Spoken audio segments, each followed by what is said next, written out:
temennya yang lain pada kemana? Pada masih kerja juga?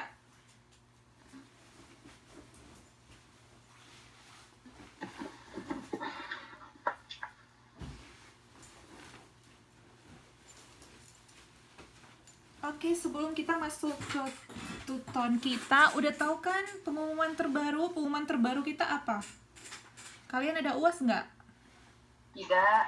Nggak ada UAS ya. Kalian senang atau bahagia nggak ada UAS? Tidak bahagia. Sedih, Bu. Sedih? Ada senangnya, ada sedihnya, Bu.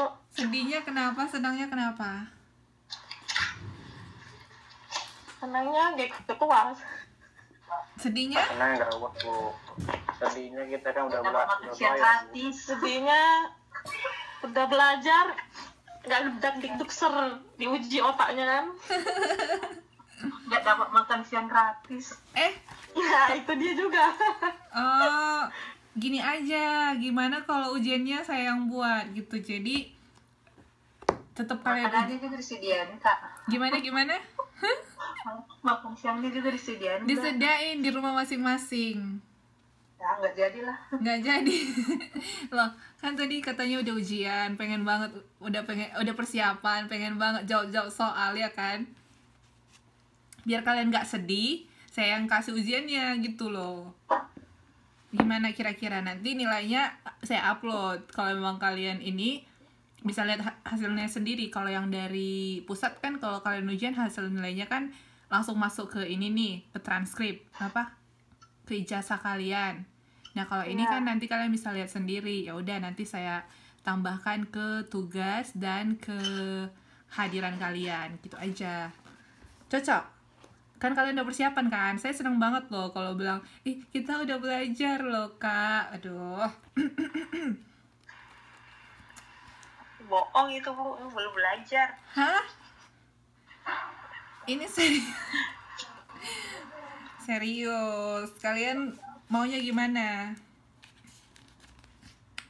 Oke lah, itu pengumuman dari pusat ya. Untuk info selanjutnya kita tetap tunggu aja, karena memang kondisinya seperti ini, masih seperti ini. Kita doakan saja agar wabah ini segera berakhir, karena sebenarnya benar-benar apa ya, mengubah rencana indah yang udah tersusun rapi ya. Nggak jadi nikah. Gimana kak? Gagal nikah. Siapa? Emang tadinya udah planning ya? Planning doang, salonnya kagak. Oh iya ya, kita tetap planning lah kalau gitu. Iya bener mbak, karena kan udah dilarang ya. Iya betul, ada alasan kan kalau ada yang nanya kapan Oh nikah. alah, jadi ini cuma alasan Ada doang. lama gitu. Sekarang udah dilarang nanya-nanya kayak gitu,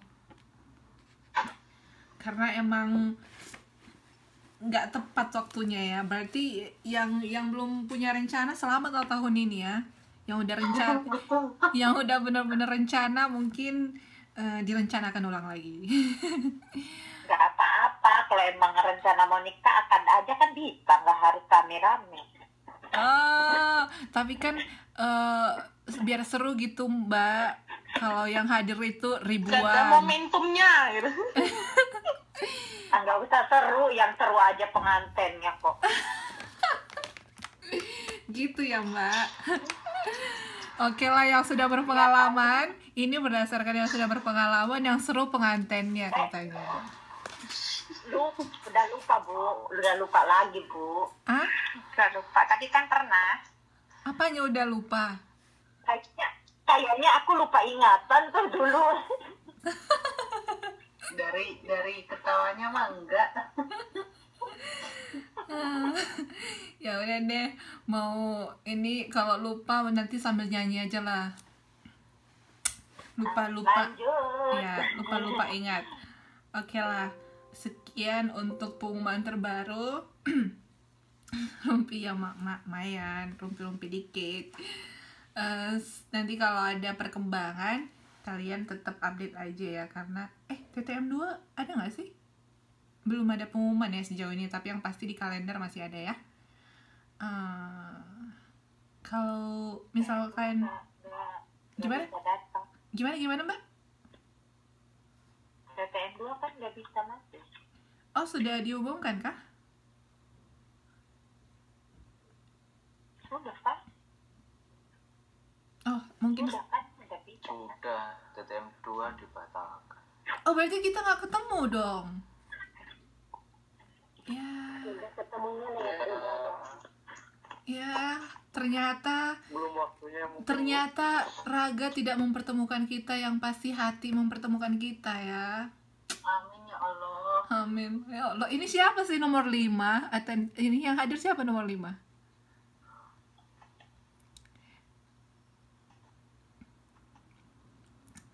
Yang pakai ini nomor 5 siapa?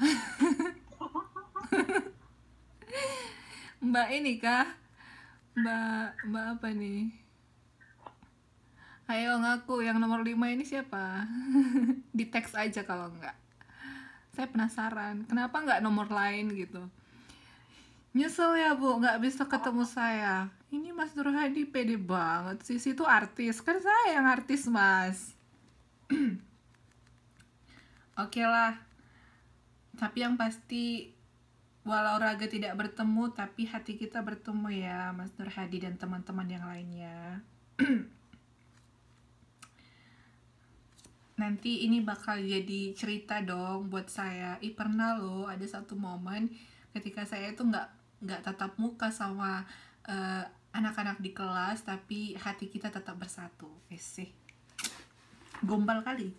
Kalian yang ngajarin. Oke, kita masuk ke tuton modul keempat.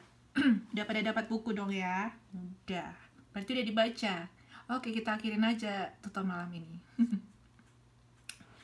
Proses belajar konsumen. Kemarin kita udah bahas apa itu pengertiannya, arti dari proses belajar itu, perilaku yang relatif permanen yang diakibatkan oleh pengalaman. Ini ada pengertian dari beberapa para ahli, masing-masing bisa dibaca lagi, tapi yang pasti di sini peran besar oleh pengalaman. Namanya belajar, kita sering dengar ya, belajar dari pengalaman gitu. Berarti proses belajar ini ada yang berhubungan dengan pengalaman. Hal-hal penting dari belajar ini kemarin kita udah kan sampai mana ya? Hal-hal penting dari belajar itu, yang pertama diingat bahwa belajar adalah proses yang berkelanjutan, tidak kenal batas, usia, tempat, dan waktu. Dan dalam perilaku konsumen ini, kenapa kita dikatakan belajar itu proses yang berkelanjutan? Karena kita sebagai konsumen setiap saat melakukan yang namanya konsumsi. Kita tidak pernah berhenti mengkonsumsi kan, maupun itu mengkonsumsi barang yang sama atau mau mengkonsumsi barang yang baru. Itulah yang dinamakan di sini belajar adalah proses yang berkelanjutan. Kita tetap mempelajari produknya. Kemarin kita udah pelajari apa yang perlu kita ketahui, produknya, tokonya, dan lain-lain. Pengalaman memainkan peranan dalam proses belajar. Terminologi belajar, terminologi ini istilah belajar memiliki makna yang luas. Nah, ada syarat proses belajar. Yang pertama itu motivasi. Yang ini ada yang masih ingat pengertiannya atau masih lupa. Yang kedua itu ada syaratnya ya, ada isyarat. Lalu respon, merespon isyarat tadi, dan ada yang dinamakan dengan pendorong atau penguatan. Ini ada 4 syarat proses belajar. Nah, motivasi kita ulang lagi istilahnya, daya dorong dari dalam diri konsumen yang muncul karena adanya kebutuhan. Ingat aja kalau kita masing-masing setiap orang itu motivasinya berbeda-beda, daya dorong dari dalam diri itu muncul berbeda-beda sesuai dengan kebutuhan. Nah, selanjutnya ada isyarat. Isyarat itu stimulus yang mengarahkan ke motivasi. Nah, ini mempengaruhi cara konsumen bereaksi terhadap suatu motivasi. Nah, yang tadi katanya respon, ini reaksi konsumen terhadap isyarat. Jadi respon itu reaksi kita ya terhadap isyarat tadi untuk memenuhi kebutuhan kita. Respon. Gimana kalian ketika merespon ketika ada pengumuman nih di mall ada dikasih spanduk di situ.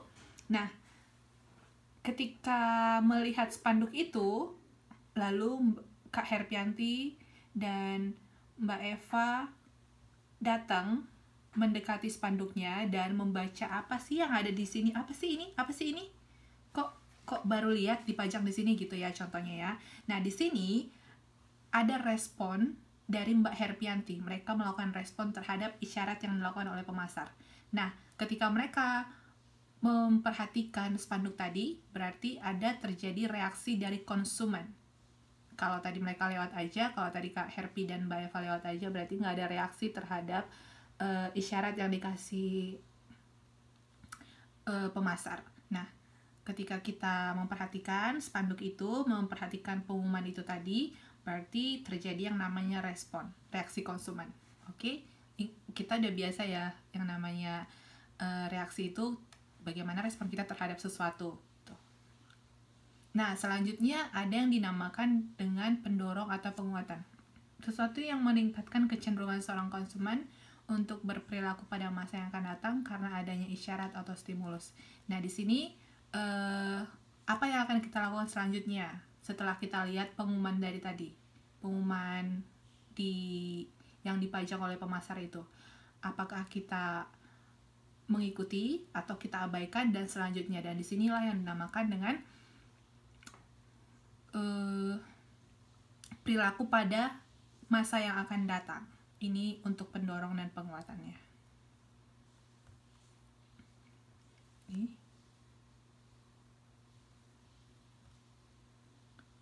Kok sepotong?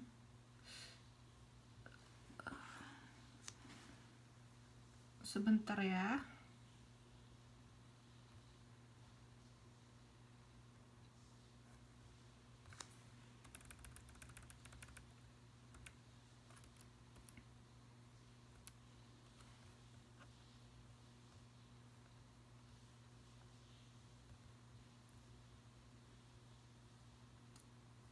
Oke, ini dia terlalu naik ke atas. Proses belajar perilaku. Nah, jadi ada lagi yang dinamakan, ada lagi jenis-jenisnya. Tadi prosesnya, ini ada lagi jenis-jenis proses belajar itu. Ribet nggak? Nggak dong, orang dari kehidupan sehari-hari kok. Hanya istilah-istilahnya aja yang masih baru sama kita, padahal sebenarnya ini udah sering kita alami gitu ya. Nah, jenis-jenis proses belajar yang pertama itu proses belajar kognitif, cognitive approach, dan proses belajar perilaku, behaviorist approach. Nah, proses belajar kognitif ini apa sih?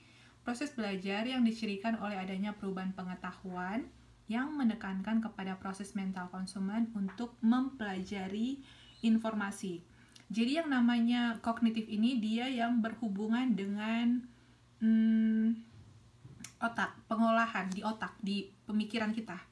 Dan yang satu lagi behavior, perilaku kita, aksi kita ya. Nah, jadi kalau yang dinamakan dengan kognitif ini itu ketika kita menyerap informasi atau mengolah informasi. Jadi yang namanya berhubungan dengan aktivitas di otak kita itu kayak ketika kita mendengar, mencerna informasi, mengingat, dan lain-lain. Jadi kalau kalian lagi belajar di sini itu kalian belajar kognitif, oke? Karena kalian lagi mengolah informasi atau mendengar atau belajar di kelas itu kalian proses belajar kognitif. Ingat aja yang berhubungan dengan pengetahuan atau kinerja otak. Selanjutnya itu perilaku, proses belajar perilaku, berarti ini dengan aksinya. Proses belajar yang terjadi karena konsumen bereaksi terhadap lingkungan atau stimulus luar. Jadi, kalau proses belajar lingkungan ini lebih ke aksi karena ada stimulus dari luar. Oke. Nah, yang ini dibagi 3 bagian lagi. Namanya proses belajar classical conditioning, proses belajar instrumental conditioning, dan proses belajar vicarious learning.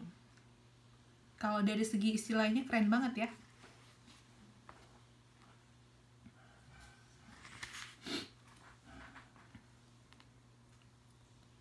Oke, kita lihat apa nih yang istilahnya keren-keren banget nih.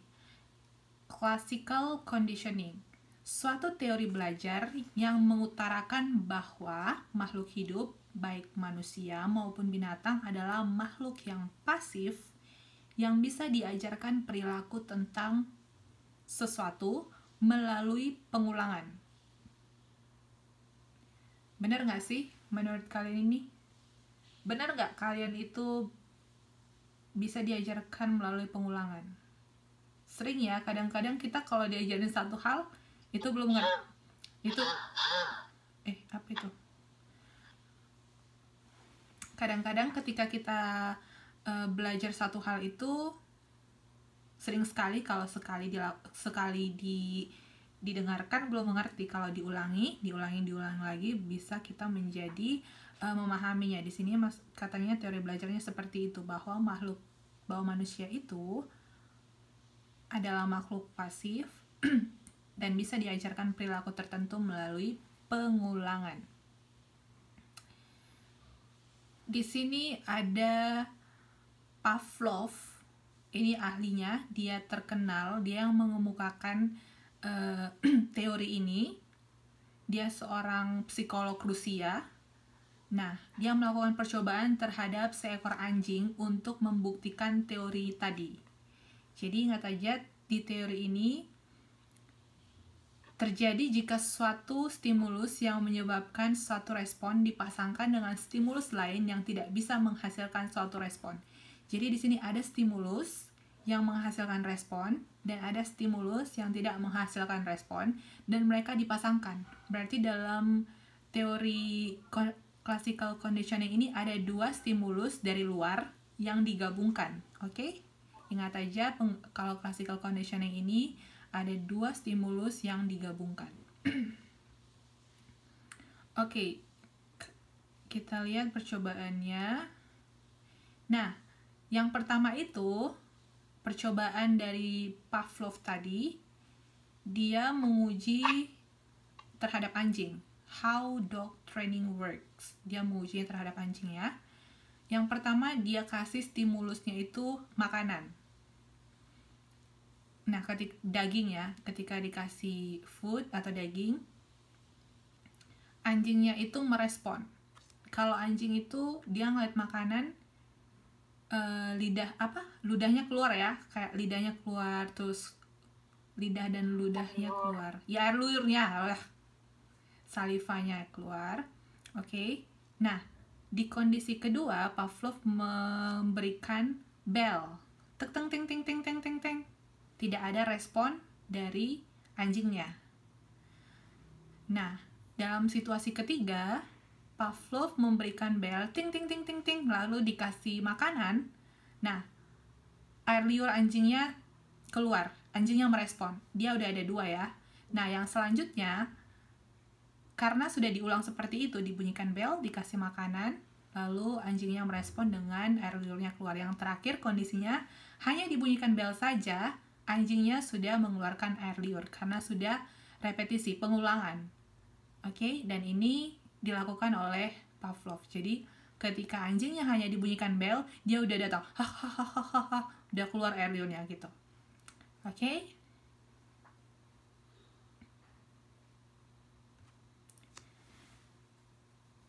Nah, di sini dia stimulusnya tadi daging dan bel. Mereka berdua digabungkan dan responnya air liur. Air liur anjingnya ada respon. Nah, setelah pengulangan, ketika yang dibunyikan hanya bel, anjingnya tetap merespon. Dia tetap ada air liurnya. Nah, ini dibuktikan sudah dilakukan oleh Pavlov. Oh, namanya ini banget. Oke. Nah, dalam kehidupan sehari-hari ini yang diamati oleh pemasar. Jadi ketika kita mencium aroma makanan, biasanya perut kita lapar ya. Apalagi kalau yang dimasak tuh, apa yang membuat kalian lapar? Sambal terasi? Hah, apa? Aroma itu sambal. Sambal apa mbak? Sambal cumi? Ya boleh lah. Sambal cumi. terasi. Sambal terasi ya, oke lah. Contohkan aja kalian ini semua peminat sambal terasi. Walaupun saya nggak tahu apa yang buat kalian bisa lapar. Tapi biasanya makanan ini kayak, oke, jadi sambal terasi ketika dikasih aroma sambal terasi, terus Mbak Eva lapar gitu. Nah, situasi kedua, pada saat jam 6 malam ada berita mereka berdua ini dipasangkan. Jadi pada saat jam 6 malam berita itu aroma terasinya sering masak jam 6 temannya masak, terus kita jadi lapar. Jadi kebiasaan pada saat jam 6 kita jadi lapar. Nah, di pengulangan kedua pada saat temannya nggak masak lagi, udah jam 6 tetap kita lapar karena berulang-ulang.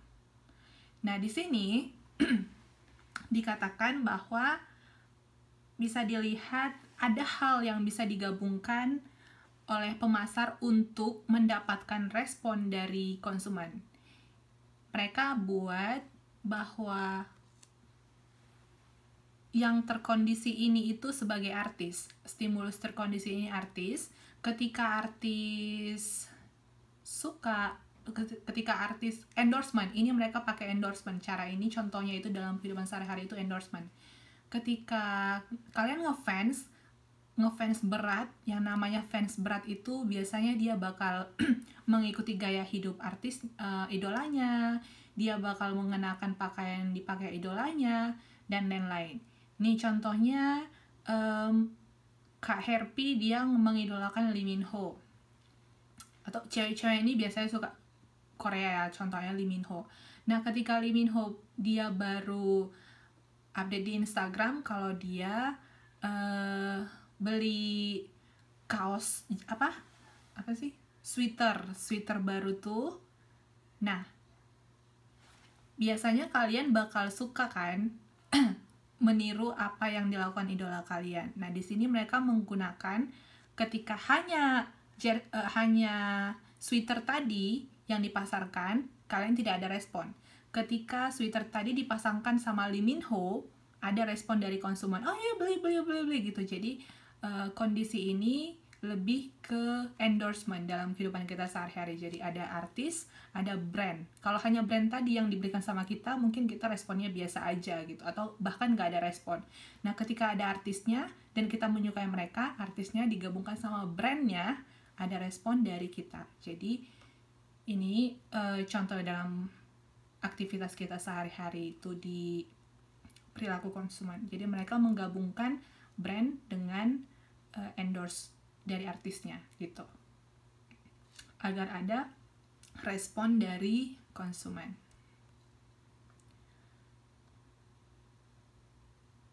Oke. Ini dia aplikasi. Ini aplikasinya ya dalam pemasaran. Aplikasi classical conditioning dalam pemasaran. Yang pertama itu ada yang dinamakan dengan pengulangan, repetition, generalisasi stimulus generalization, diskriminasi stimulus discrimination. Nah, katanya yang pengulangan tadi, untuk mengurangi rasa kebosanan akibat pengulangan, maka diperlukan variasi. Misalnya, warna dan gambar yang berbeda dari inti pesan stimulus yang sama. Itu katanya salah satu tujuannya, untuk mengurangi rasa kebosanan dari konsumen. Oke, ada yang dinamakan dengan generalisasi stimulus. Kemampuan seorang konsumen untuk bereaksi sama terhadap stimulus yang relatif berbeda.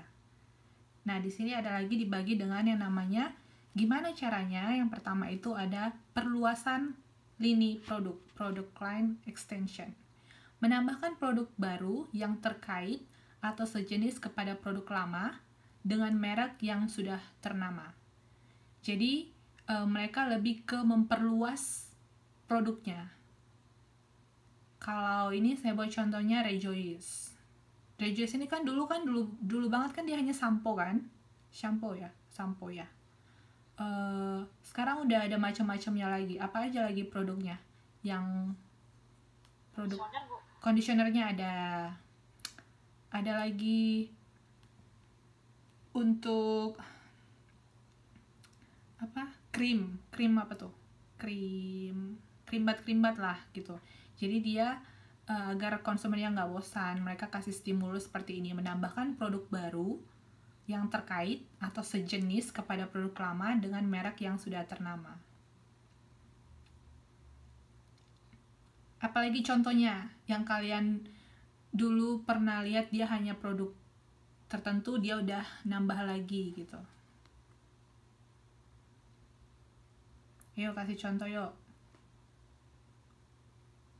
Ingat aja satu brand dia ada macam-macam bentuk produknya gitu.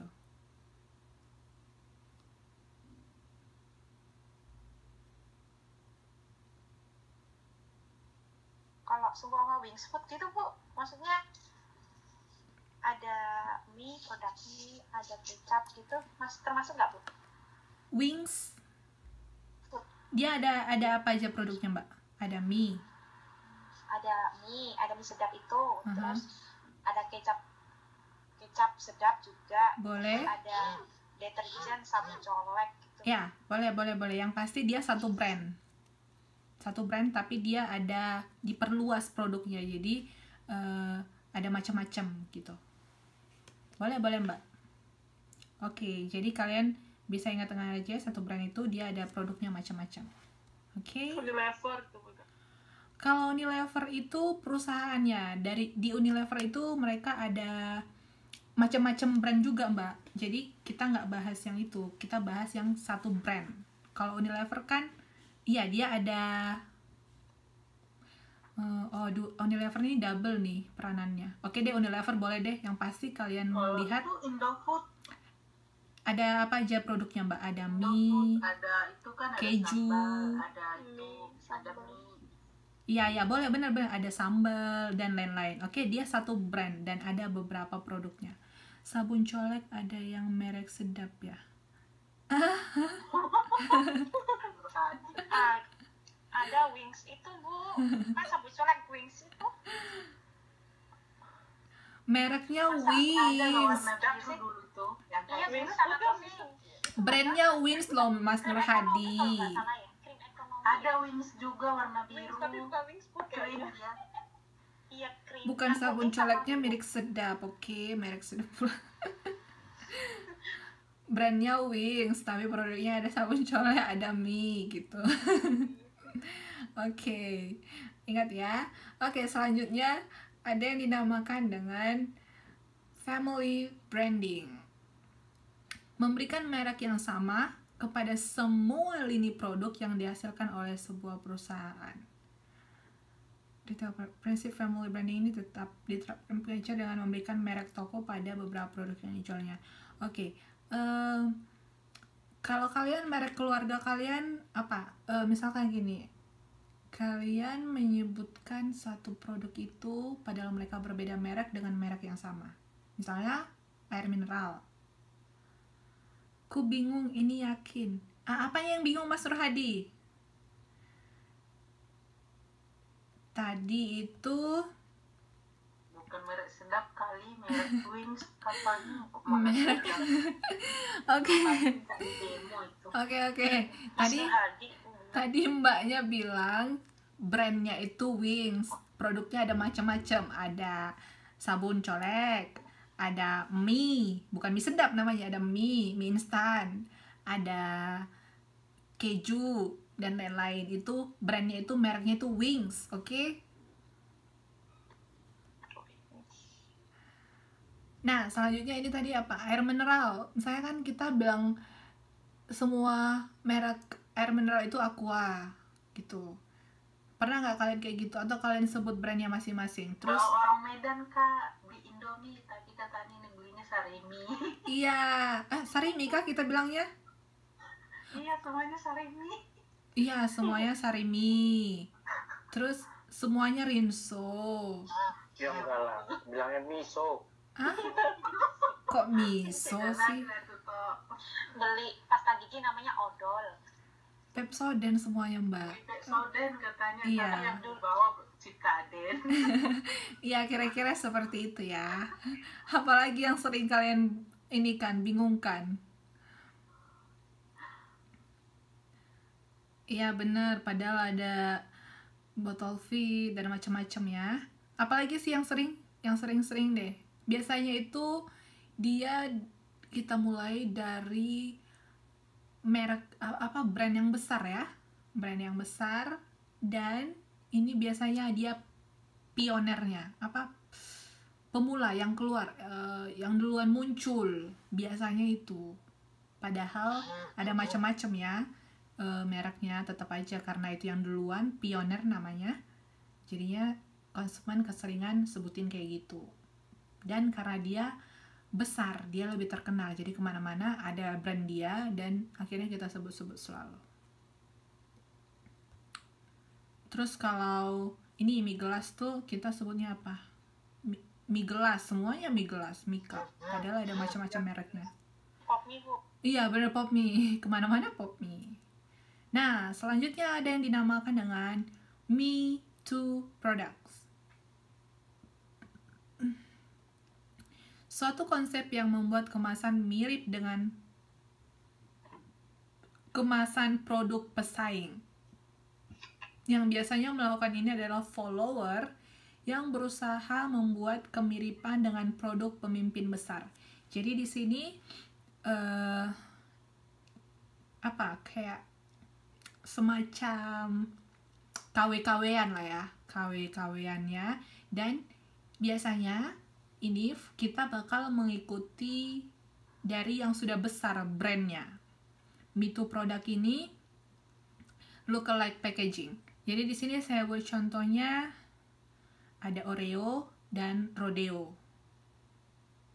Itu ada kak produk Santar Top itu loh, kayak Oreo juga tapi namanya Gorio-Rio. Apa namanya? Goreo? Gorio-Rio. Gorio. Iya ada dulu pernah itu. Ya, benar-benar seperti itu. Jadi itu salah satu strategi mereka. Apalagi?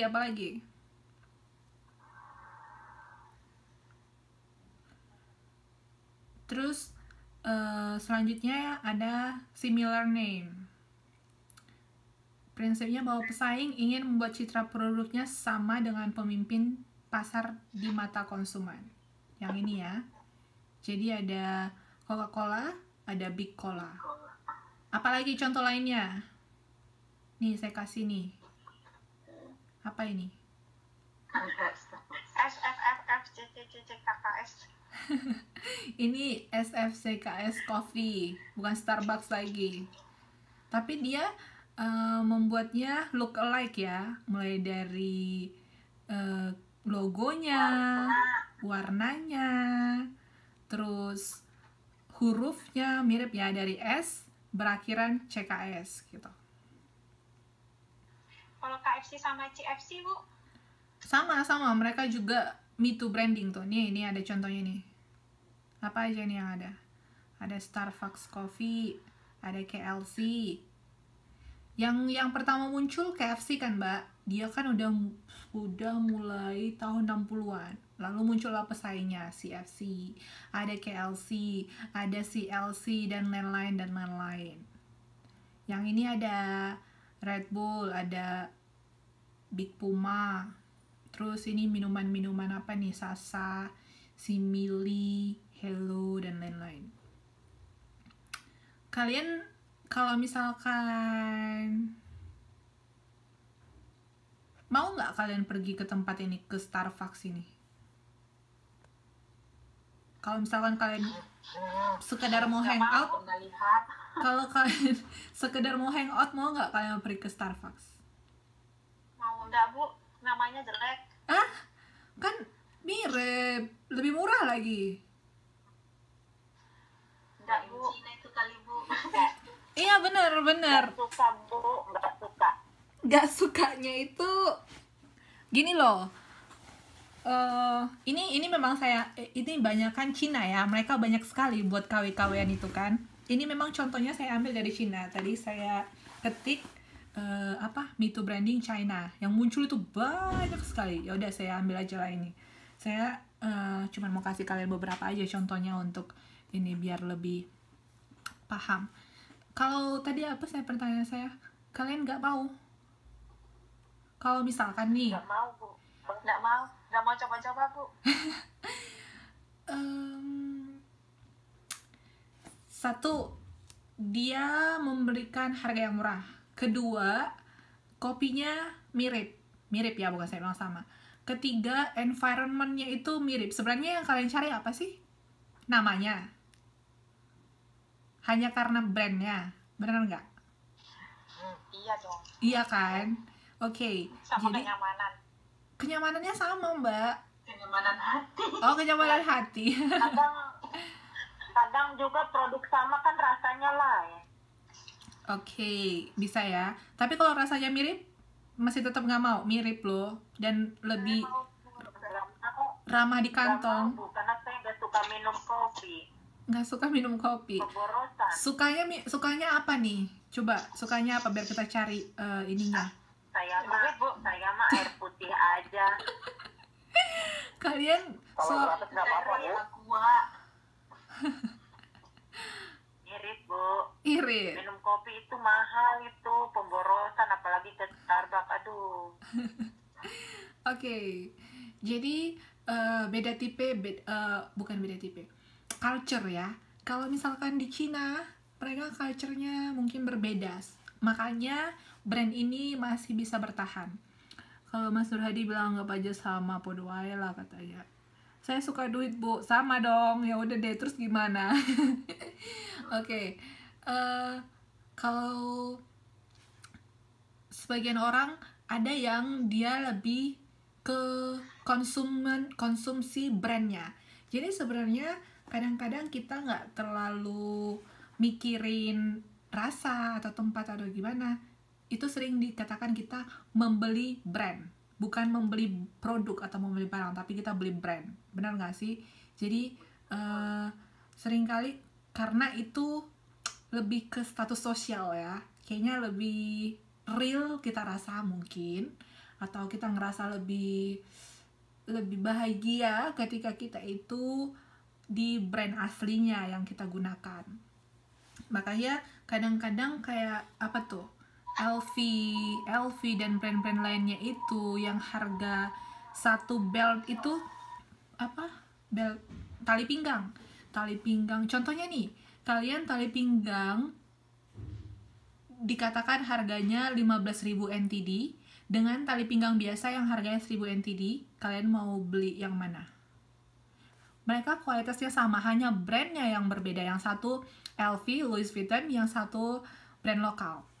Yang harga 15.000 atau yang harga 1.000 NT. 15.000 NTD atau 1.000 NT. Kalau ke pinggang saya beli yang murah Bu. Kalau yang pas mungkin beli yang asli. Tali pinggang deh, contohnya saya buat tali pinggang aja dulu. Beli yang brand lokal. Brand lokal lah. Iya. Nah, beli yang murah aja, yang 1.000 NT. 1.000 NT aja, saya mah sayang, Bu. Brand lokal aja, Bu. Oke ya. Ada, Bu, yang 100 NT aja lah, banyak. Kok malah dikurangi? Tadi kan saya bilang 1.000. Oke, jadi gini.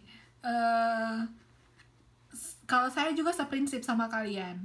Saya bukan mungkin ini ya, barang tertentu ya, tapi saya lebih ke barangnya daripada ke brandnya. Ada orang yang dia bela-belain beli jam tangan yang harga 100.000 NT dan atau tali pinggang tapi yang harga 15.000 NT. Saya nggak tahu itu kancingnya itu terbuat dari permata apa gitu, harganya bisa semahal itu, tapi yang pasti mereka ada brand gitu ya.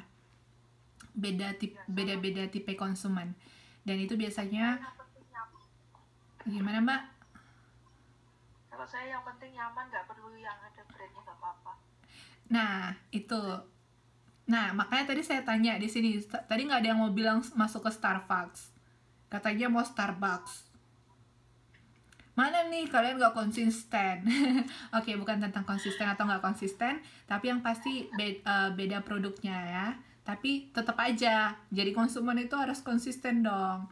Oke, jadi di China yang seperti ini laris. Itulah sebabnya mereka banyak produk handphone KW, barang-barang KW dan barang-barang elektronik lainnya yang KW-KWan, karena sebenarnya mereka yang apa aja yang penting oke gitu. Jadi yang hal-hal ini bertahan di tempat mereka. Kalau saya pribadi sih saya nggak mau juga, dan kayak tadi Rodeo sama Oreo, saya tetap akan beli Oreo gitu walaupun selisihnya sedikit. KFC sama KLC, saya akan tetap pergi ke KFC gitu, karena nggak mau KW-KWan kalau untuk yang kayak gini mah. Tapi kalau nanti kalian ngecek di internet tuh Me Too produk China, banyak banget yang muncul. Tapi ini salah satu strategi mereka, karena mereka mau memposisikan positioning mereka sama brand yang udah besar gitu. Dan kita harus lihat bagaimana culture, bagaimana budaya konsumen kita. Kalaupun nanti kalian mau buka usaha, kalian mau buat mirip dengan brand yang sudah besar, kalian lihat dulu sebenarnya kebiasaan konsumen sekitar sini di tempat yang saya mau jual ini bagaimana. Apakah mereka, kalau kalian jual di China mungkin itu bakal oke. Kalau di kota kalian harus pertimbangkan lagi, karena setiap konsumen itu beda budayanya, beda perilaku konsumennya. Nanti kita ada bahas juga tentang budaya yang mempengaruhi perilaku konsumen, kayaknya di modul 6 apa berapa gitu. Nah, jadi strategi-strategi ini ada, tapi harus kalian perhatikan yang lain juga. Ini strategi yang mereka buat, dan sejauh ini omset mereka atau profitnya oke-oke aja. Makanya semakin banyak yang KW-KWan, karena sebenarnya konsumen itu oke juga membelinya, karena mereka budayanya seperti itu. Oke. Nah, piye iki? Ini apa tadi?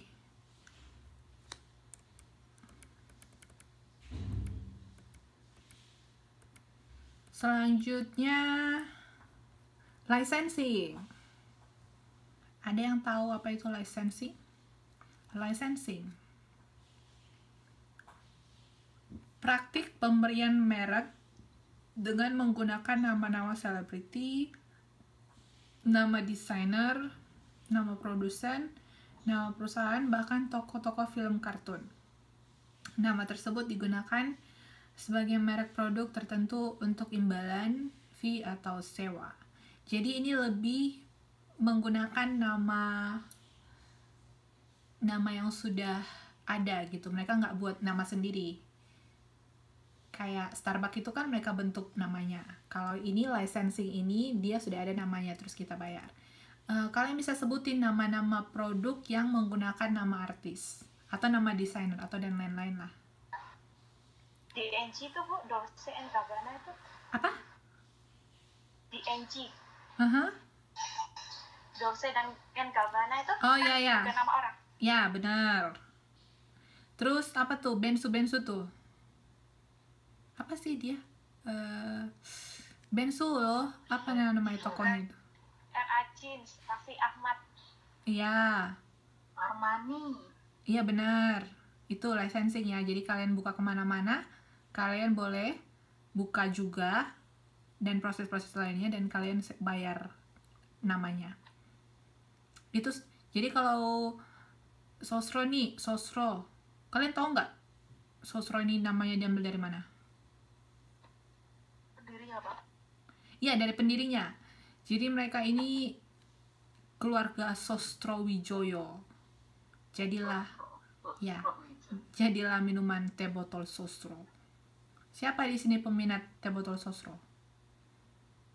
Udah lupa rasanya. Hah? Udah lupa rasanya. Kok masa sih? Kok bisa?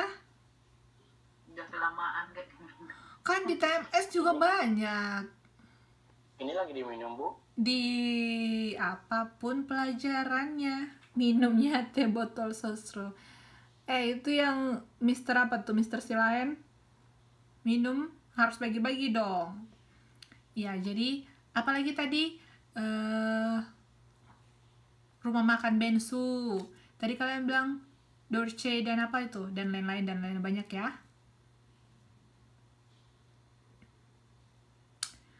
Kalau ini Nike Air Jordan tuh, Nike Air Jordan itu mereka ngambil dari si Jordan ya namanya.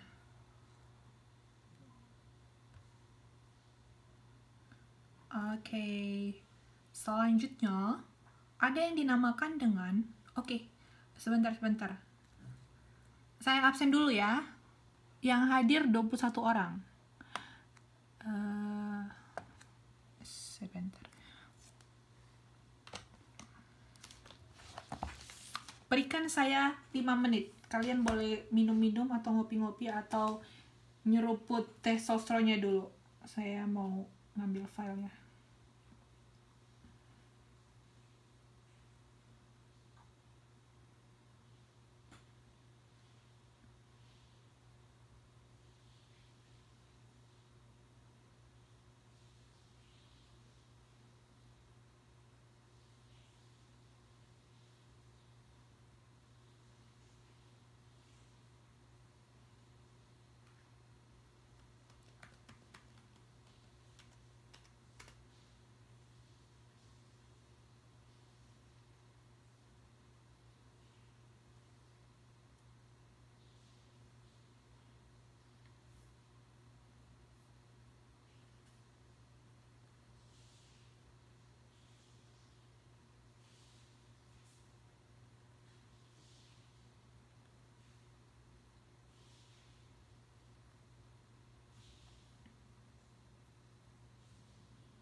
Ini sudah pertemuan kelima kita ya. Saya absen dulu.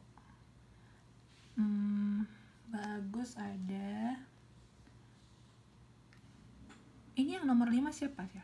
Mbak Apriani ada. Mas Surhadi nggak hadir ya. Sabar Mas Surhadi. Mr. Arianto, Mbak Astuti, Mbak Dia mana? Mas Endar, Mbak Eva, Mas Gunawan, Mbak Kak Herpi, Mbak Ice, Mbak Ike, Mbak Ipa, Luya, Mas Surhadi, Mbak Noviani, Mbak Mutiana Susanti, Mbak Nana Mulia,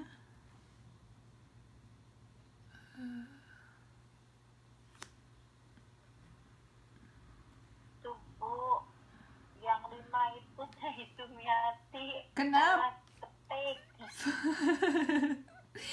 Aduh, Dari tadi jomblo nih nggak nyadar tadi. Mbak Faiza, Mbak Rati, Mbak Roid. Baru tadi soalnya nggak masuk ke pencet angka 5 lah. Kok ini kenapa angka 5? Mbak Nyai, Apa ini 5? jangan mirip dong. Mulai dari yang lain ya. Ya maklum sih. Kencing kan. Kok nggak dilihat peserta, kok nama aku nggak disebut. Ini ada nama 5. Sorry. Ini Astagfirullahaladzim. udah gitu Lama 5 tuh siapa? 5 tuh siapa? Nggak nyadar. nggak sadar ya orangnya memang. Tahu. Oke Ya sip. nggak sadar. Nggak tahu ya Allah, maaf. Ya nggak apa-apa Mbak, kita maklumi kok. Yang pasti dari tadi nyimak ya, walaupun namanya nggak sadar. Yang nggak hadir itu Mbak Roida, Mbak Nana Muauliana, Mbak Mutiana, Mbak Dia 1, 2, 3, 4. Oke, benar. 4 orang aja. Tadi Yang 5-nya itu Miati ya, Bu. Iya, Jangan sip. salah. Sip, Mbak. Murid teladan. Murid teladan ya. Panutan ya, Mbak. Mantap. Murid teladan angka 5. Nanti kalau misalkan Teladan hadirnya aja. Iya. Hadirnya aja. Iya, nggak apa-apa. Nilai kehadiran juga ada, jadi tetap teladan, Mbak. Berarti nanti kalau misalkan Mbak Dia, Mbak Mutiana, Mbak Nana, Mbak Roida ada masuk, tolong ya dikabarin saya biar saya update. Tadi mereka belum masuk kah atau masih kerja juga? Oke. Lanjut ya. Nah, ada yang dinamakan, tadi udah kita bahas diskriminasi, generalisasi stimulus ya. Apa tadi generalisasi itu? Ketika dilakukan yang namanya perluasan lini produk, oke? Nah, selanjutnya ada yang dinamakan dengan diskriminasi stimulus. Dari katanya kita udah tahu kalau generalisasi itu diperluas, kalau diskriminasi itu diperkhusus. Jadi dia bertolak belakang. Diskriminasi stimulus dan generalisasi stimulus. Konsepnya itu timbal baliknya. Generalisasi stimulus, konsumen diharapkan bisa mengambil kesimpulan yang sama dari berbagai stimulus yang relatif berbeda. Digeneralisasikan. Kalau diskriminasi, konsumen diharapkan bisa mengambil kesimpulan berbeda terhadap beberapa stimulus yang mirip satu dengan yang lainnya. Di sini tadi katanya konsumen diharapkan bisa mengambil kesimpulan berbeda terhadap beberapa stimulus yang mirip satu dengan yang lainnya. Kalau tadi generalisasi kan semua merek Aqua, semua botol air mineral Aqua gitu ya. Semua mie instan Indomie, itu generalisasi. Kalau diskriminasi, walaupun mereka mirip, tapi konsumen diharapkan bisa mengambil keputusan yang berbeda. Nah, di sini, ketika konsumen mampu membedakan berbagai stimulus yang mirip, kita mampu membedakan mereka yang mirip-mirip ini, maka konsumen telah melakukan proses belajar classical conditioning. Nah, caranya dari mana? Tadi, positioning, citra atau image, persepsi yang dimiliki konsumen terhadap produk. Jadi ketika kita sudah tahu bagaimana citranya Aqua dan tahu bagaimana citranya Ades, tahu bagaimana citranya yang lain, menurut kalian kalau misalkan ini merek-merek Taiwan ini, bisa nggak kalian bedakan rasa air mineralnya?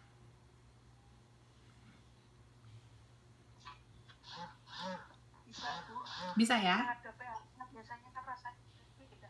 Gimana Mbak? Lihat pH-nya berapa biasanya kan rasanya beda.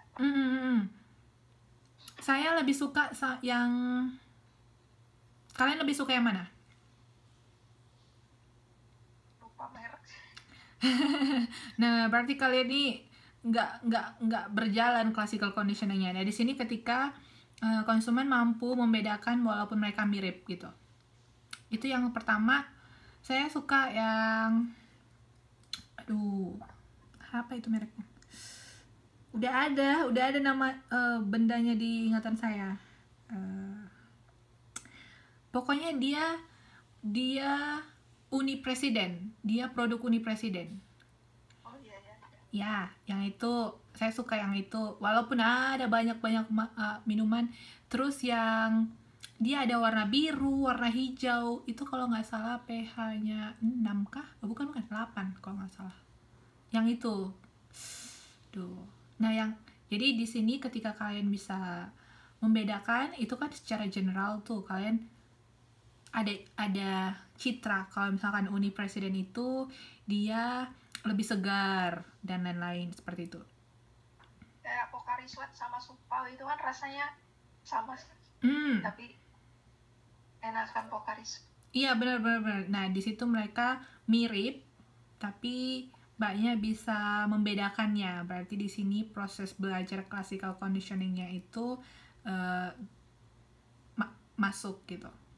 Nah, selanjutnya ada yang dinamakan dengan differentiation, pemasaran atau produsen berusaha mengkomunikasikan berbagai atribut dari produknya yang berbeda atau yang tidak dimiliki oleh produk lain.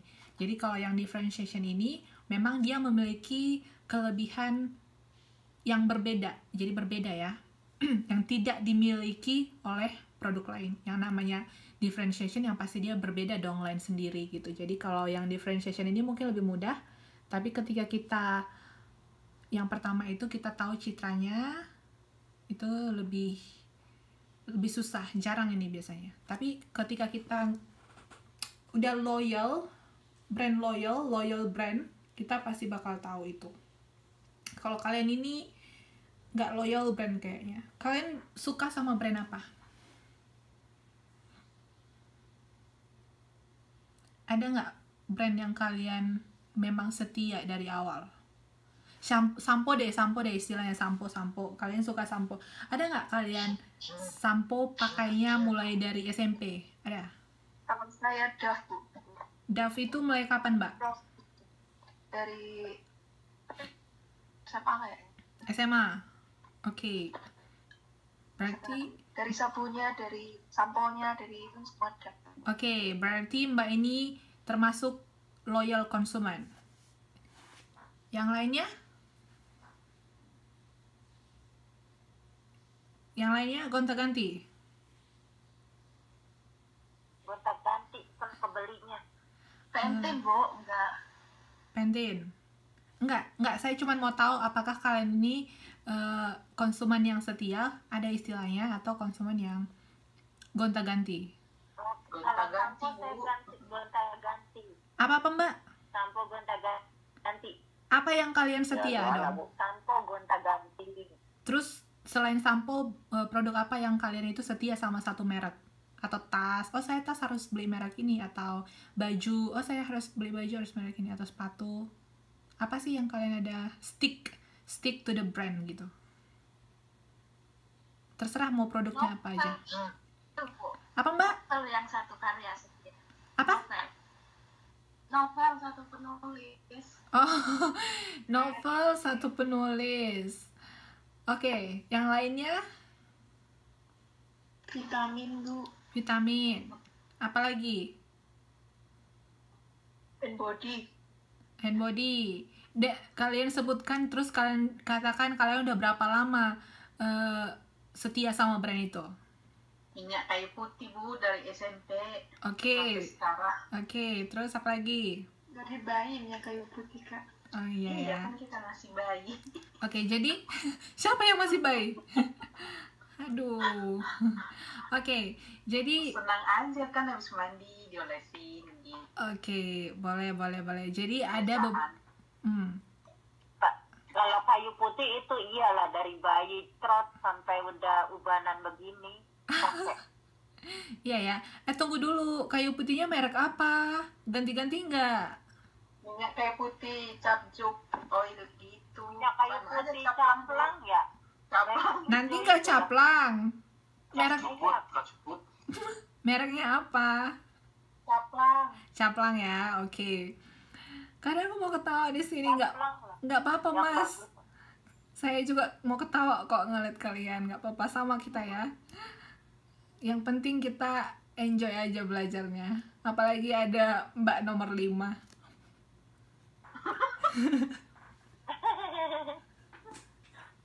Gimana namanya ya? Nggak apa-apa Mbak. Nggak apa-apa, biar ini aja, biar santai aja. Oke. Kalian tadi bilang minyak putih, minyak telon. Yang pasti kalian stick to the brand. Jadi ada beberapa jenis konsumen. Yang satu konsumen yang setia, yang kedua konsumen yang tidak setia. Jadi biasanya pemasar ini suka meneliti konsumen yang setia.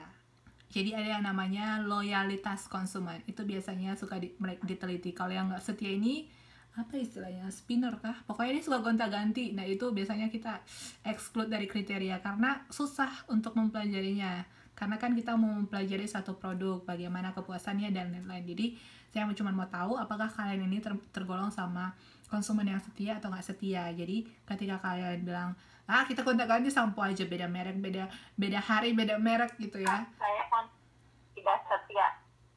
Oke. Konsumen yang tidak setia. Oke. Jadi tadi yang setia itu kayaknya Mbak apa ya, yang samponya Dove mulai SMP itu salah satu contohnya ya. Jadi ada banyak varian-varian lainnya tapi dia tetap stick to the brand Dove itu karena mungkin dia sudah puas dengan hasilnya atau dia ada pengalaman tertentu, mungkin saja waktu itu dia dikasih hadiah sama pacarnya, dikasih produk-produk Dove, paket Dove kan, kita nggak tahu, pokoknya lain-lain yang pasti ada yang mempengaruhi ke loyalitas konsumen tadi mbaknya ke brandnya gitu. Jadi ingat aja, memang macam-macam nih konsumen perilakunya, tapi yang pasti kita suka meneliti konsumen yang loyalitas konsumen gitu. Oke, selanjutnya ada yang dinamakan dengan, tadi itu classical conditioning udah paham ya. Sebenarnya di sini istilahnya yang keren. Padahal sebenarnya aplikasinya udah ada, kita tinggal flashback aja dan itu nggak sulit saya rasa. Cuman kita harus menghafal beberapa istilah-istilah baru. Dan kalau kalian bisa lihat bahasa Inggrisnya, biasanya di situ bukan bahasa Inggrisnya aja sih, dari katanya juga udah kita lihat aja intinya itu biasanya dia udah menggambarkan dari istilahnya. Kalau tadi generalisasi, oke, berarti dia memperluas secara general. Kalau diskriminasi, oke, ini dikhususkan, berarti dia hanya lebih ke yang citranya, differentiation dan lain-lain seperti itu ya. Nggak sulit kan istilah-istilahnya? Enggak lah, orang yang ngajar juga artis. Apa hubungannya? Enggak lah, kan kita pinter-pinter gitu dong jawabannya. Oke, yang selanjutnya proses belajar instrumental operant conditioning. Nah, di sini katanya pengalaman terhadap membeli suatu produk berdasarkan reward yang dirasakan. Jadi di sini yang pertama itu kita beli produk, lalu kita puas atau tidak puas akan produk itu. Nah, yang terakhir itu akan menjadi keputusan kita selanjutnya. Inilah yang dinamakan pengalaman ini. Dalam proses ini ketika kita membeli produk, apakah kita puas atau tidak puas, dan ini akan menentukan perilaku kita selanjutnya. Apakah kita membeli lagi produk itu atau tidak membeli lagi produk itu. Nah, di sini dia masuk ke proses belajar instrumental. Kalau misalkan kita puas, yang pastinya kita pada dasarnya kita akan beli lagi ya. Kalau puas, ya nggak belum pasti juga. Tergantung apakah dia termasuk yang suka switching, kayak konsumen yang suka gonta-ganti ini, karena konsumen yang tidak stick sama satu produk ini dia suka coba-coba. Ada namanya konsumen suka coba-coba. Jadi dia kalau ada brand baru dia pengen coba, ada varian baru dia pengen coba. Memang itu dia memang sifatnya sudah seperti itu. Jadi di sini ketika kita puas atau tidak puas terhadap suatu produk, itu akan mempengaruhi perilaku kita berikutnya. Kalau mbaknya ini saya rasa konsumen coba-coba ya mbak. Penasaran dia nyoba-nyoba brand-brand baru dan produk-produk terbaru. Benar nggak mbak? Benar, tapi kalau mahal ya enggak.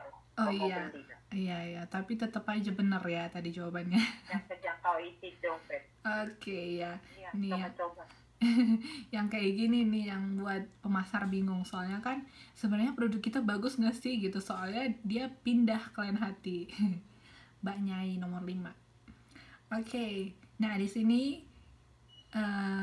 kita mau rangkum perbedaan klasikal sama operan.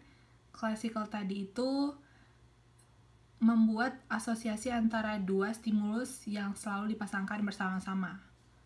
Tadi yang terkenal tuh teori apa? Dari siapa tadi namanya? Ada yang masih lupa?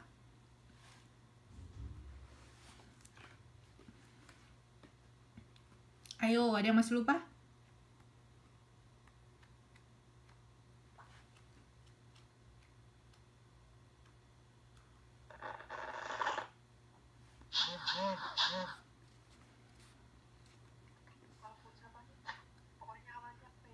Awalnya P. Ayo diingat lagi. Ivan Pavlov. Ya, benar. Jadi dia sering kita bilang teori Pavlov. Karena dia yang melakukan penelitiannya. Ini diingat loh. Siapa tahu nanti keluar ujian. Oke. Bapak teori classical conditioning. Nah, kalau untuk operan itu, dia proses belajarnya terjadi karena adanya reward yang diterima konsumen. Kalau untuk klasikal, dia menghasilkan respon yang dipaksakan dan respon yang sederhana. Yang dipaksakan ini karena tadi dia sebenarnya stimulus 1 tidak memiliki respon dan stimulus 2 memiliki respon. Nah, yang stimulus 1 ini dikatakan kayak stimulus yang memaksakan. Respon, kalau untuk operan, respon yang terkontrol, konsumen yang menentukan atau memiliki kontrol terhadap perilakunya. Kalau untuk operan ini kita nggak dikontrol stimulus apa-apa ya, ini hanya berdasarkan reward atau hasil akhir yang konsumen rasakan.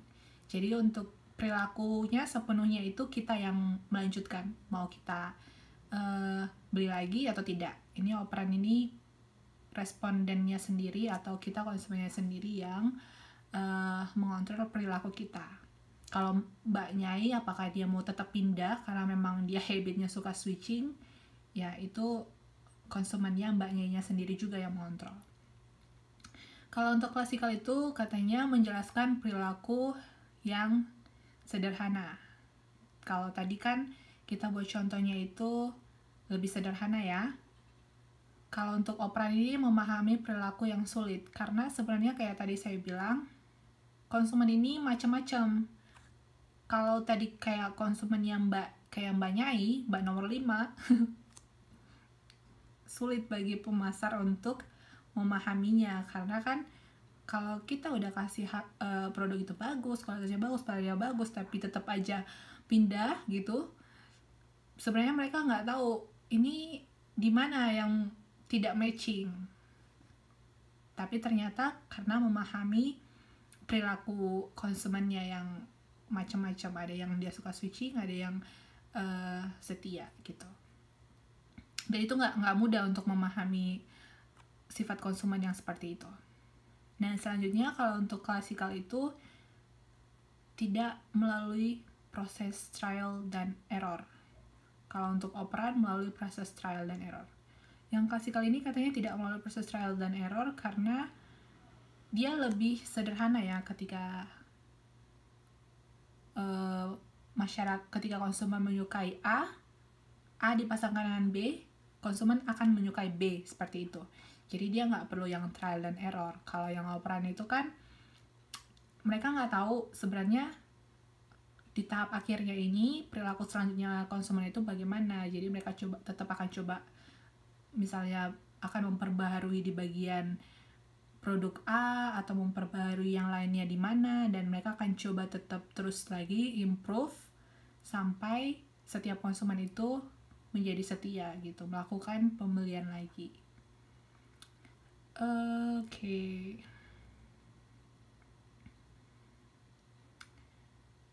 Nah, konsep operan conditioning. Yang pertama, penguatan positif, hal-hal positif yang diterima konsumen karena mengkonsumsi atau membeli suatu produk. Berarti ini lebih ke manfaatnya ya. Jadi hal-hal positif yang diterima konsumen karena mengkonsumsi atau membeli suatu produk. Penguatan negatif, hal-hal negatif atau sesuatu yang tidak menyenangkan yang akan dirasakan konsumen karena ia tidak mengkonsumsi atau membeli suatu produk atau jasa. Ini istilahnya bisa ke asuransi ya. Misalkan nih terjadi suatu musibah, terus nggak ada asuransinya. Jadinya kan ketika kita tidak mengkonsumsi jasanya, ketika kita tidak membeli jasa asuransi ini, ya mau nggak mau semua pembayaran ditanggung pribadi gitu. Ini bisa contohnya untuk asuransi. Selanjutnya, hukuman. Hal-hal negatif atau tidak menyenangkan yang diterima konsumen karena dia melakukan suatu perbuatan. Ini contohnya pelanggaran lalu lintas. Yang pastinya dihukum dong ya kalau melanggar lalu lintas karena dia melakukan suatu perbuatan. Yang ketiga ada yang dinamakan dengan kepunahan. Konsumen menganggap bahwa stimulus tidak dapat memberikan kepuasan yang diharapkan. Kekecewaan mengakibatkan dihentikannya pembelian suatu produk. Pernah nggak kalian berhenti membeli suatu produk hanya bukan karena kalian pengen coba-coba atau bukan karena bosan, tapi karena kalian tidak puas sama hasilnya, tidak puas dengan pelayanannya atau tidak puas dengan produknya? Pernah? Apa yang pernah membuat kalian kecewa gitu deh istilahnya? Jangan bilang mantan. Skincare Bu, yang paling sering. Apa mbak? Skincare. Skincare. Apa yang diinginkan. Pelayanannya pun kadang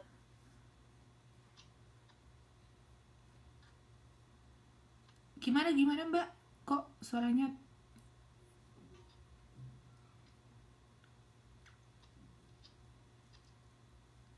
Ayo contohnya, pernah nggak kalian berhenti membeli suatu produk karena kalian kecewa? Skincare Bu, Skincare, merek apa mbak? mereknya XXXX. Kenapa mbak kecewa? Karena hasilnya, karena pelayanannya, karena produknya? Mungkin Produknya ya, tidak sesuai yang mbak harapkan. pelanggan atau di Oke, promosikan tuh nggak semua. ya. Jadi kalau ini yang namanya ini kepunahan ya, kepunahan berarti sudah tidak ada lagi beredar. Sebentar. Ada kalian dulu pernah sempat pakai Nokia nggak? Dulu kalian masih kenal nggak sih sama Nokia? Masih dulu. Nokia sekarang? pernah saya beli pertama kerja itu kebeli. Oke, mbak. Sekarang udah nggak ada ya Nokia ya? Tapi lupa lagi merek apa. Udah nggak ada. Nokia ini Tapi itu punya Nokia itu. apa mbak? Ya sekali beli Nokia sekali. Oh. Pertama kerja baru dateng itu beli HP itu. Yang beli HP merek Nokia. Dulu Nokia ini terkenal ya, pasarnya luas ya. Dulu Nokia ini termasuk Terkenal lah. Iya. Terkenal. Iya. Sekarang udah nggak ada ya, produknya udah punah. series Bu. Iya, series. Nggak ada. Komunikator. Sekarang produknya udah nggak ada lagi. Dia udah masuk di yang ketiga ini. Ku pakai Nokia bu. Zaman kapan Mas Gunawan? Sekarang masih pakai Nokia nggak? 315 Bu. Ada Bu yang sekarang yang keluaran terbaru. Nokia 15. Bu 8 Bu. Oh, kapan? Kok saya nggak tahu. Ketinggalan Ada Bu zaman. yang ada Nokia N70. Oh, N70 Mark II Bu. oke. Nokia masih lah, Nokia berapa itu? Ada nggak? Bosku aja masih punya kok. Ini deh. Merek yang dulu sering kalian pakai sekarang udah nggak ada lagi. Apa nih? Emerald. Sony Ericsson. Apa? Emerald. Ada yang ingat sama Emerald nggak? Emerald. Sampo Emerald tuh. Sampo Bu. Sampo kan body. Iya. Pokoknya produk itu deh. Emerald. Sekarang udah nggak ada ya produknya ya. Ada kayaknya Bu masih ada. Nggak ada Bu. Di mana?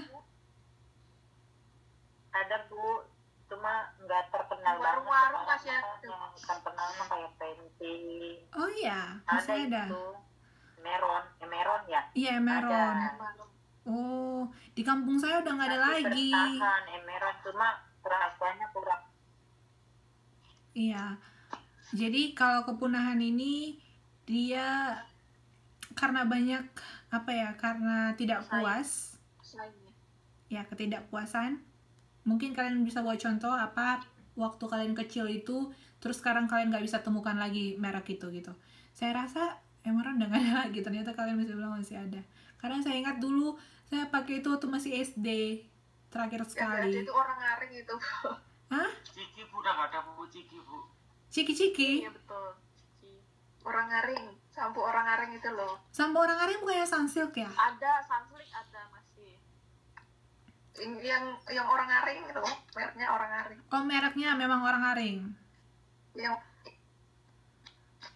Oke, saya juga nggak tahu orang aring itu. Minyak wangi Bu, minyak wangi Sanek udah nggak ada Bu. Iya, Sanek Mas. Oke, jadi yang pasti, Iya Bu.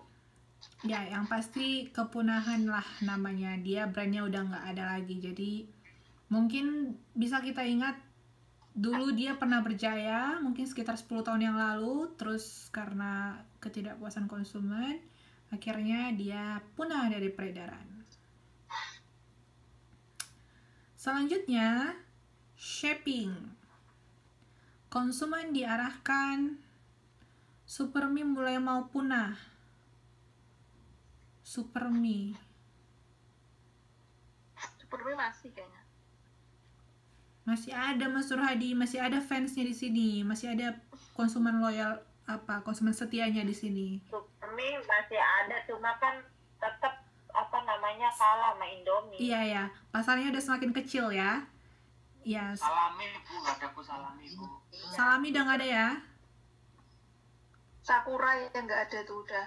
Ya, pokoknya banyak dah brand-brand yang dulu dia sempat besar, tapi sekarang udah mulai hilang dari peredaran. Oke, selanjutnya aku bilangnya mau, berarti ya belum punah. Iya loh Mas, tadi kan bilangnya iya. Shaping. Konsumen diarahkan untuk melakukan suatu perilaku sebelum dia bisa melakukan perilaku yang diharapkan konsumen. Jadi kayak shaping ini lebih ke mengarahkan. Contohnya biar banyak konsumen datang ke mall, terus bakal minggu depan ada konser, minggu depan Noah datang gitu kan, terus nih kalian ini bakal datang ke TMS karena katanya di TMS minggu depan ada Noah, terus kalian pada datang. Jadi kalian itu lebih ke diarahkan agar kalian datang ke mall itu. Yang pastinya ketika kalian datang situ bukan cuma mau nonton Noah dong, pasti beli minum atau nongki dan lain-lain. Tapi yang biasanya ini lebih di shaping tujuan kalian itu untuk melakukan yang namanya pembelian, baik itu produk atau jasa. Kalau kalian pergi ke mall, bukan cuma mau nonton kan, misalkan nih Noah datang, pasti kalian iseng-iseng lagi, lihat-lihat lagi, di depan itu ada stand-stand baru, terus mereka jual-jual baju, jual-jual pernak-pernik. Tadi niatnya sih memang mau nonton, janjiannya tadi kan ke mallnya tadi, ke TMS itu mau nonton Noah. Terus terakhir karena mata yang tidak terkontrol, akhirnya kalian belanja-belanja gitu. Apalagi ciwi-ciwi yang tak bisa menahan diri, katanya godaannya tak kuasa. Benar gak sih? Oke, selanjutnya jadwal pemberian penguatan. Yang pertama ada yang dikatakan dengan fixed interval reinforcement. Penguatan diberikan pada waktu tertentu secara rutin. Fix ya, secara rutin. Kalau misalkan sekali 3 bulan ya sekali 3 bulan. Atau setiap lebaran ya setiap lebaran gitu. Tapi dia fix, sudah dijadwalkan. Selanjutnya, variable interval reinforcement. Penguatan diberikan pada interval waktu yang bervariasi. Kapan mau buat acaranya? Ya tergantung. variasinya bisa disesuaikan sama keadaannya. Selanjutnya ada yang dinamakan dengan fixed ratio reinforcement. Penguatan dilakukan jika konsumen telah melakukan respon dalam jumlah tertentu. Yang ini misalkan contohnya di tahun ini konsumen, misalkan nih kita Dove. Contohnya Dove ini melakukan banyak omsetnya tahun ini karena banyak respon atau pembelian dari konsumen. Terus mereka kasih reward atau mereka kasih event, terus bagi-bagi hadiah dan lain-lain. Tapi yang namanya fixed ratio reinforcement ini dilakukan jika konsumen telah melakukan respon pembelian dalam jumlah tertentu, biasanya dalam jumlah yang banyak ya. Selanjutnya, variable ratio reinforcement ini penguatan diberikan kepada konsumen jika ia telah melakukan sejumlah respon, namun konsumen tidak mengetahui berapa jumlah respon yang diperlukan agar ia memperoleh penguatan. Yang ini lebih ke jumlah totalnya, terus dilakukan schedule-nya. Mirip sama variable interval reinforcement yang kedua juga. Jadi schedule-nya itu bervariasi.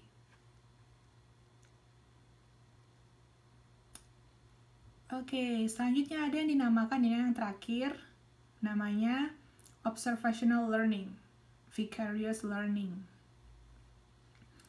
Tadi ada apa aja? Yang pertama apa? Proses belajar apa namanya? Ini yang ketiga. Ayo, yang pertama apa?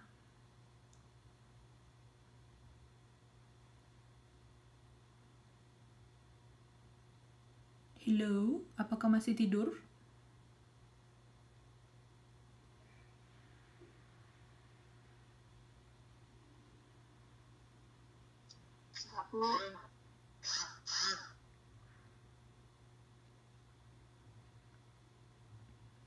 Yang pertama tadi klasikal.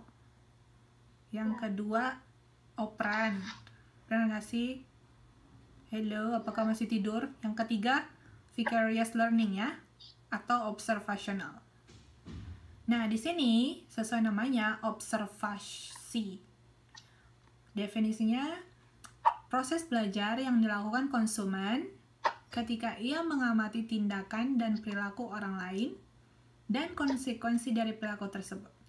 Konsumen meniru perilaku dari orang lain tersebut sehingga dikenal sebagai modeling. Jadi ini lebih ke meniru. Kadang-kadang kan kita suka meniru orang yang kita idolakan, atau siapa aja influencer-influencer, YouTuber-YouTuber, atau bisa jadi teman-teman kita juga. Jadi kita mengobservasi, misalkan kemarin Mbak Eva pakai bedak Wardah, terus kulitnya tambah mulus, tambah cantik, bercahaya gitu. Terus kita jadi, setelah kita observasi, kitanya jadi meniru perilakunya, terus kita jadi bakal beli Wardah gitu. Jadi siapa aja boleh ya, tapi yang pasti dikenal dengan istilah modeling. Ada modelnya, ada role modelnya yang kita observasi lalu kita tiru perilakunya.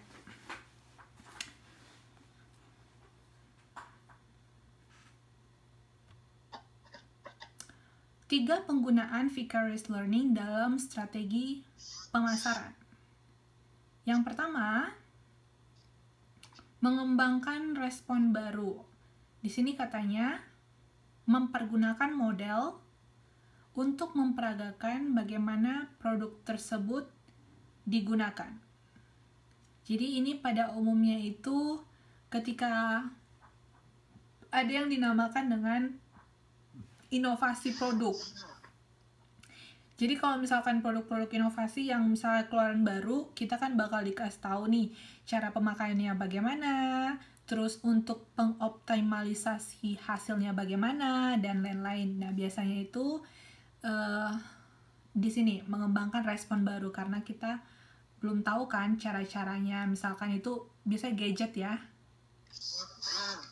bakal dibuat tutorial-tutorialnya. Di sini mempergunakan model untuk memperagakan bagaimana produk tersebut digunakan. Oke, yang ini biasanya lebih ke inovasi. Yang selanjutnya, mencegah respon yang tidak dikehendaki. Menggunakan tokoh atau model yang baik yang bisa menjadi panutan konsumen dan dapat memberikan kepercayaan.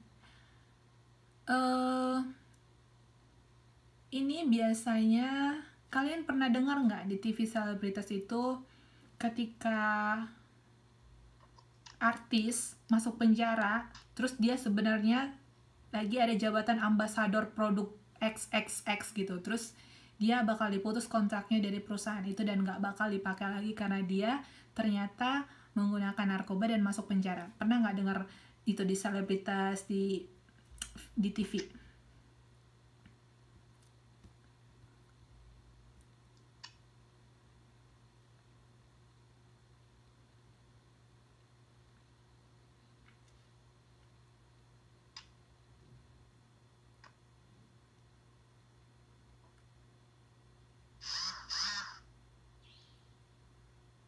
Gimana Bu?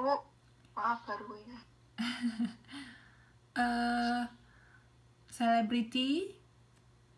Selebriti kalian sering nonton ini nggak, berita selebritas? Selebritas, artis yang ternyata dia terjebak mengkonsumsi narkoba dan lain-lain dan kejahatan lainnya sehingga dia masuk penjara. Padahal saat itu dia sedang dikontrak sama produk. Dia menjadi ambasadornya dan akhirnya perusahaan ini memutuskan kontrak dengan dia karena dia masuk ke tindakan kriminal. Saya lupa.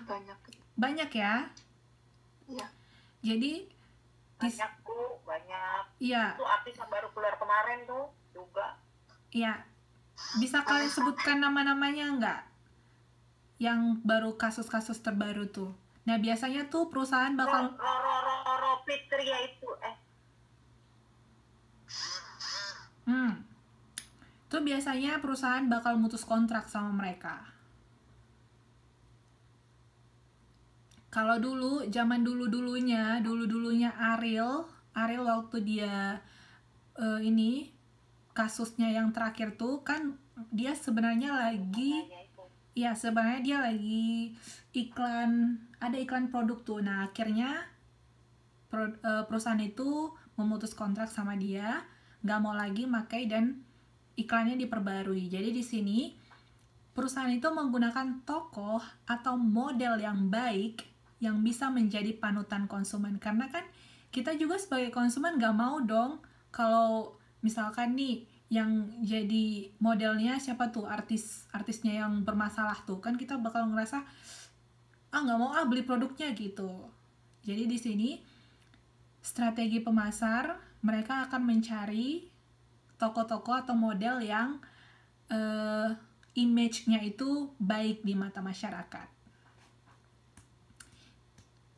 Jadi nanti kalau kalian jadi artis, tetap aja kalian harus memiliki image yang baik.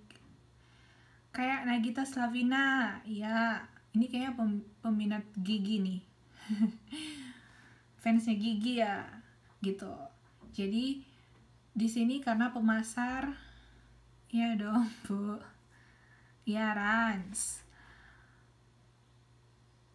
Oke, di sini ngerti ya untuk contohnya dalam kehidupan sehari-hari. Yang selanjutnya dikatakan dengan memfasilitasi respon. Oke, pinter Mas Nur Hadi. Model digunakan untuk memperagakan produk sehingga menjadi daya tarik konsumen untuk bisa meniru model tersebut. Jadi di sini biasanya dia ketika ada alatnya, jadi difasilitasi. Contohnya kayak Valentino Rossi tuh, terus kita bakal meniru dong modelnya, terus dia difasilitasi dengan peralatan baju, helm, motor, dan lain-lain. Jadi lebih memfasilitasi model. Inilah penggunaan vicarious learning, karena di vicarious learning ini lebih ke modeling ya. Modeling itu berarti kita lebih stick to the model, terus kita bakal meniru apa yang mereka lakukan.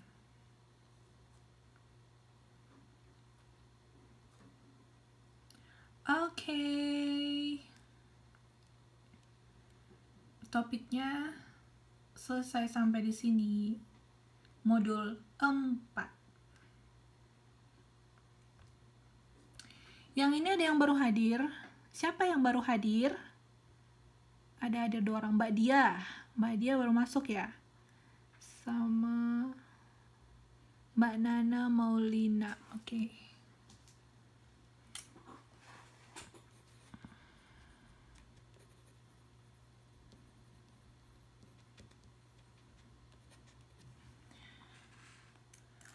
Oke, terima kasih sudah hadir. Jadi yang absen tuh ada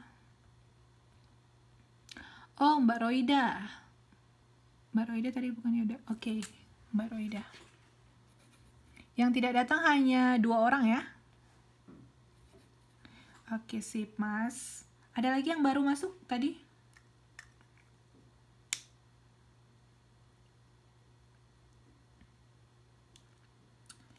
Iya, sampai di sini ada pertanyaan. Modul 4-nya sudah selesai.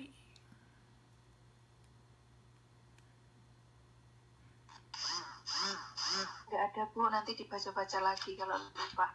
Oke, mantap. Kalau nggak ada pertanyaan, kita akhiri tutorial kita malam hari ini.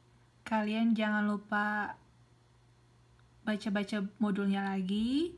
Jaga kesehatan juga, oke? Semangat kuliah dan bekerjanya.